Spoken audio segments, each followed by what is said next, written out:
Joshua की पत्नी अपने बेटों की मृत्यु को स्वीकार नहीं कर पाती, जबकि जोशुआ ने किस तरह इस दुखद सच को अपने दिल में समेट लिया है।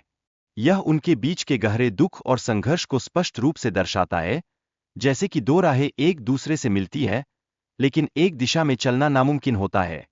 इस बीच जोशुआ का गलीपोली जाना एक महत्वपूर्ण यात्रा के रूप में उभरता है। यह एक ऐसा सफर है जिसमें उसने अपने बेटों के लिए अनगिनत लड़ाइयां लड़ी। इस यात्रा में उसकी आत्मा के अंदर छिपे संघर्ष को और भी गहराई से उजागर किया जाता है, जैसे एक पेंटिंग में रंगों की अधिकता हमें और गहराई से सोचने पर मजबूर करती है। जोशुआ की मुलाकात रान से होती है, जो उसे अपने होटल में रुकने का आमंत्रण देता है। रान की मां के पति भी युद्ध में मारे गए थे, जो संघर्ष की एक और दिल दहला देने वाली कहानी को दर्शाता है।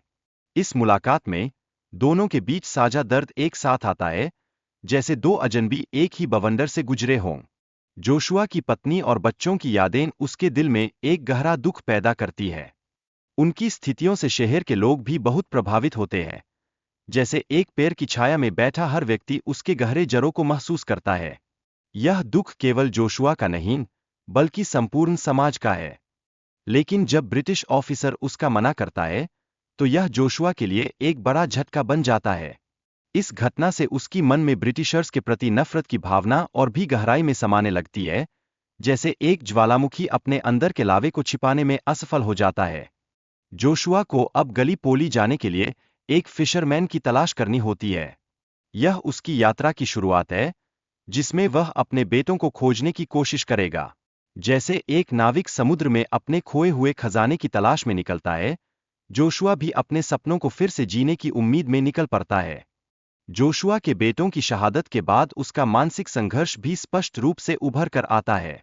वह उनके अवशेषों को देखने की अनियंत्रित इच्छा महसूस करता है, जैसे कोई बिछड़े हुए प्रिय से मिलने की तरफ रखता है। यह एक मानवीय भावना है, जो हमें जोड़ने का कार्य करती है। फिर जोशुआ को मेजर द्वारा बताया जाता है कि उसका बेटा आर्थर शायद जीवित है।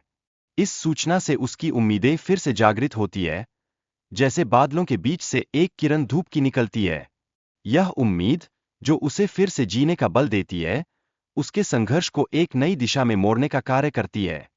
जोशुआ और रान की मां के बीच की बातचीत दोनों के अनुभव और जंग के दर्द को साझा करने का प्रयास करती है। जैसे दो कलाकार अपनी कलाकृतियों के माध्यम से एक दूसरे को समझने की कोशिश करते हैं, वैसे ही ये दोनों आपसी समझ और सहानुभूति के सिलसिले को बुनते हैं। जोशुआ और आर्थर के बीच की बातचीत में भी परिवार के प्रति उनकी गहरी भावनाएं और संघर्ष का प्रभाव देखा गया है। यह संवाद दो पीढ़ियों के बीच की कड़ी को मजबूत करता है, जैसे एक वृक्ष की शाखाएं एक दूसरे की ओर झुकती है। वीडियो में ग्रीक सोल्जर द्वारा हमला और जोशुआ का साहस भी दिखाया गया है। जोशुआ संकट के इस कठिन समय में अपने परिवार को सुरक्षित रखने की कोशिश करता है, जैसे एक फाल्कन आसमान में अपने बच्चों की सुरक्षा करता है। यह साहस और बलिदान की कहानी हमारे दिलों को छू जाती है।